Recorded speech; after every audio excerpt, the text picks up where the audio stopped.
નમસ્કાર, આપ જોઈ રહ્યા છો નેશન પ્લસ ન્યૂઝ. હું છું આપની સાથે હેતલ ભગત.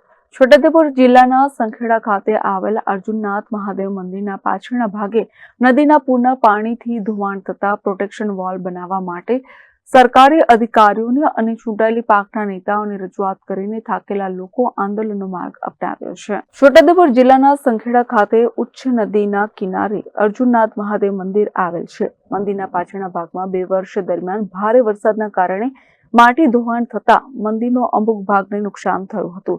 શિવ ભક્તો 2 વર્ષથી મંદિરના પાછળના ભાગમાં પ્રોટેક્શન વોલ બનાવવાની માંગણી કરતા હતા અને તંત્રને અને ચૂંટાયેલા પ્રતિનિધિઓને વારંવાર રજૂઆત કરવા છતાંય શિવ ભક્તોની રજૂઆત સાંભળવામાં તંત્ર નિષ્ફળ જતા જન આક્રોશ ફેલાતા તંત્રને જગાડવા માટે રામધૂન કરવા છતાંય તંત્ર જે સંખેડા ગામ સદંતર બંધ રહ્યું છે તે દરેક જાતિ જ્ઞાતિ ધર્મના લોકોને સંખેડા અર્જુનનાથ મંદિર બચાવો સમિતિ દ્વારા એમનો ખૂબ ખૂબ આભાર વ્યક્ત કરીએ છીએ અને સાથે સાથે કહેવા માંગીએ છીએ કે આ દિવાલ એ અમારા આસ્થાનું પ્રતીક છે.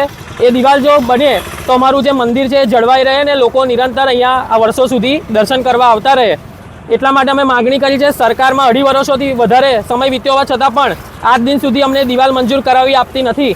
એટલું જ કહેવું છે કે વિરોધ પક્ષના નેતા હોવા છતાં, વિરોધ પક્ષના ધારાસભ્ય હોવા છતાં ધીરુભાઈ ભીલ જો 2.5 કરોડ મંજૂર કરાવી શકતા હોય તો આ ચાલુ ધારાસભ્ય એમની પાર્ટીની જ સરકાર છે તો 1 રૂપિયો આજ દિન સુધી 2.5 વર્ષ વીતવા હોવા છતાં પણ કેમ મંજૂર કરી આવી ન શક્યા એ મોટો પ્રશ્ન છે. કાં તો 2 જ કારણ હોઈ શકે દિવાલ ન બનવાના, કાં તો ધારાસભ્ય અમારો રજૂઆત કરતો ન હોવો જોઈએ, કાં તો સરકાર અમારું સાંભળતી ન હોવી જોઈએ. આ જ કારણના લીધે અમારું કામ અટક્યું છે. વારંવાર રજૂઆત કરવા છતાં પણ જો સરકાર અમારું સાંભળે નહીં તો આનાથી પણ ઉગ્ર આંદોલન કરીને આ મરનાંત ઉપવાસ પર પણ બેસવા અમે તત્પર છીએ. સંખેડા બંધનું એલાન આપ્યું હતું અને તેને વેપારીઓ સમર્થન આપતા સંખેડાના તમામ બજારો બંધ રહ્યા હતા, જ્યારે શિવ ભક્તોએ વેપારીઓનો સહકાર આપવા બદલ આભાર માન્યો હતો. 2 વર્ષથી શિવ ભક્તોની રજૂઆત ના સાંભળતા તેઓના રોષનો સામનો કરવો પડ્યો છે. હાલ તો બંધને સફળતા મળતા શિવ ભક્તોના જણાવ્યા મુજબ તંત્ર પ્રોટેક્શન વોલ બનાવવાની કામગીરી વહેલી તકે શરૂ કરે નહીં તો હજુ ઉગ્ર આંદોલન કરીશું તેવી ચીમકી ઉચ્ચારી છે.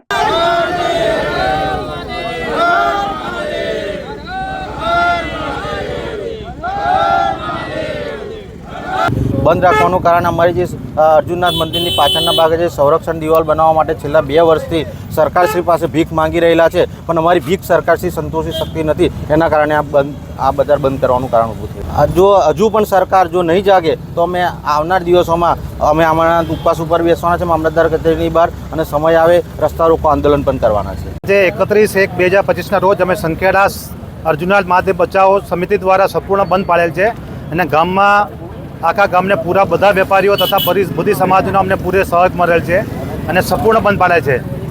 અને અમારે ગઈકાલે અમે અહીંયા 4 રસ્તા પર શિવધૂન બોલાવી હતી અને 2 દિવસ પહેલાં અમે મામલતદાર સાહેબ શ્રી તથા કલેક્ટર સાહેબને આવેદનપત્ર આપેલું છે.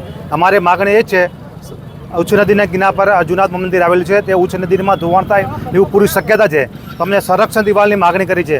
સંરક્ષણ બની જાય તો અમારું મંદિરનો બચાવ થઈ જાય એવું છે. અમારે આ બધી સૌ શિવ ભક્તોની આસ્થા રહેલી છે મંદિર જોડે. Rehan Patel, Nation Plus News, Chhota Udepur. સમાચારોના સતત અપડેટ મેળવવા માટે અમારી નેશન પ્લસ ન્યૂઝની YouTube ચેનલને સબસ્ક્રાઇબ કરો, બેલ આઇકન દબાવો અને જોડાયેલા રહો Facebook, Instagram અને Twitter પર.